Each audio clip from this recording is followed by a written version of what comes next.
व्यवहारिक चांद्रमानेन श्री फलाभवानाम संवत्सरे उत्तरायणे ग्रीष्म ऋतुवे आषाढ़ मासे एक स्थिरवासरे एवं विशिष्टाय शुभदितौ मम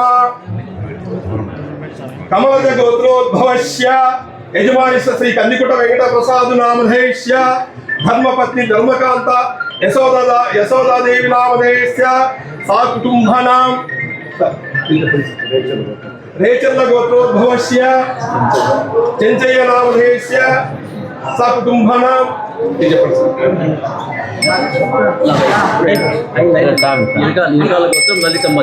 इलकाल गोत्रोद्भवस्य ललितम्मा नामधेयस्य सा कुटुंबानां मनोभीष्टा सिद्धि प्राप्तिरस्तु सर्वे जनानि भवन्तु सर्वे जना सुखिनो भवन्तु ओम शांति शांति शांति आप తీసుకునే 5/9/2026 శనివారాలు తర్వాత 18/8/2026 25/8/2026 1/9/2026 8/9/2026 సెంటర్లో రాలే వినిపిస్తాను. లక్ష్మీ నరసింహస్వామి గోవింద,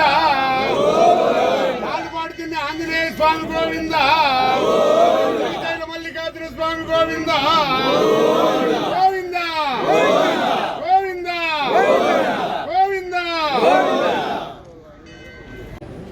ఆషాఢ మాసం పూర్తి కాబోతోంది. 10 రోజుల్లో శ్రావణ మాసం మొదలు కాబోతోంది. ఈ నియోజకవర్గంలో పాలపాటి తిన్న ఆంజనేయ స్వామి ప్రసిద్ధిగాంచినటువంటి క్షేత్రం ఇది.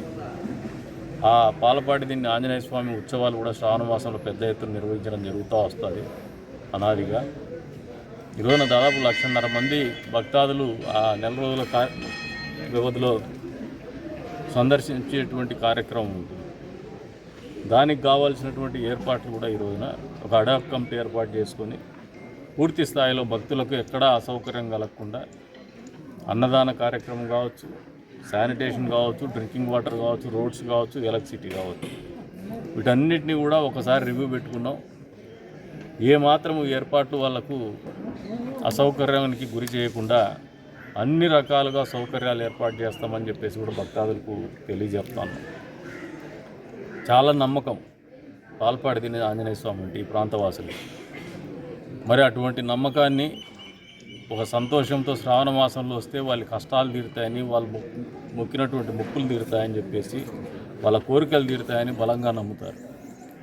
మరి అంత పెద్ద ఎత్తున భక్తులు వచ్చేటప్పుడు ప్రభుత్వానికి కూడా ఒక బాధ్యత ఉంటుంది. ఆ బాధ్యత నుంచి మేము పెద్ద ఎత్తున నిర్వర్తించడానికి కూడా సన్నాహకాలు పూర్తి చేసుకుంటున్నాం. ఈరోజు రాజకీయంగా చూస్తే గత 5 సంవత్సరాల కాలంలో జగన్మోహన్ రెడ్డి గారు కావచ్చు, ఆ గొడ్డలి పార్టీ సభ్యులు కావచ్చు, వాళ్ళ ప్రజాప్రతినిధులు కావచ్చు, ఎప్పుడైనా కూర్చొని శ్రావణ మాసం వస్తే పాలపాడి తిన్న ఆంజనేయ స్వామి గురించి ఆలోచన ఎప్పుడైనా చేసినారా? కనీసం రివ్యూ ఎప్పుడైనా పెట్టుకున్నారా? సౌకర్యాల గురించి ఎప్పుడైనా ఆలోచన చేసినారా? ఇప్పటి వరకు ఈ క్షేత్రము డెవలప్ అయిందంటే భక్తాదులు స్థానికంగా నల్లజరు మండలంలో ఉన్నటువంటి అన్ని వర్గాలకు చెందినటువంటి వాళ్ళు స్వయంగా భక్తాదుల నుంచి తీసుకున్నటువంటి దాతల నుంచి తీసుకున్నటువంటి డబ్బుతో డెవలప్ చేసుకుంటూ వచ్చినారు. ఈ రోజున మళ్ళీ చెప్తున్నాం, దీనికి ఏవైతే ఇంకా కార్యక్రమాలు పెండింగ్ ఉన్నాయో వీటన్నిటిని కూడా మేము చేస్తున్నామని చెప్పేసి కూడా ఈ సందర్భంగా తెలియజేస్తున్నాం. సగంలో నిలిచిపోయినటువంటి బాత్రూములు కావచ్చు, క్యూ లైన్లు కావచ్చు, పూర్తి స్థాయిలో నిర్వహిస్తామని చెప్పేసి కూడా తెలియజేస్తున్నాం. వారికి కావాల్సినటువంటి జనరేటర్ సౌకర్యం అడిగినారు, దాన్ని కూడా తీసుకోమని చెప్పేసి ఈవో గారికి చెప్తున్నాం. అన్ని రకాలుగా మద్దతు తెలిపి అన్ని కార్యక్రమాలు, ప్రజా కార్యక్రమాలు అయితేనేమి, దైవ కార్యక్రమాలు అయితేనేమి పూర్తి స్థాయిలో బాధ్యతగా ఈ ప్రభుత్వం తరఫున ప్రజాప్రతినిధులు ఉన్నటువంటి మేమందరం కూడా నిర్వర్తిస్తామని చెప్పేసి కూడా ప్రజలకు జవాబుదారీగా చెప్తున్నాం. అంతేకాకుండా వచ్చే రోజుల్లో ఈ ప్రాంతంలో కళ్యాణ మండపం గురించి ఒక డిమాండ్ ఉంది. పేదలు ఎక్కువగా ఉన్నటువంటి ప్రాంతం ఇది. వారి పెళ్ళిళ్ళ కోసం దూరంగా పోకుండా ఇక్కడ కళ్యాణ మండపం ఉంటే ఒక సౌకర్యం ఉంటుందని చెప్పేసి ఒక డిమాండ్ వస్తుంది. 100% ఇక్కడ కళ్యాణ మండపాన్ని నిర్మిస్తామని చెప్పేసి కూడా ఈ సందర్భంగా తెలియజేస్తున్నాం. అంతేకాకుండా ఇంకా ఈ ప్రాంత అభివృద్ధికి ఏమేమి అవసరాలు కూడా అవన్నీ కూడా పూర్తి చేస్తామని చెప్పేసి కూడా తెలియజేస్తున్నాం.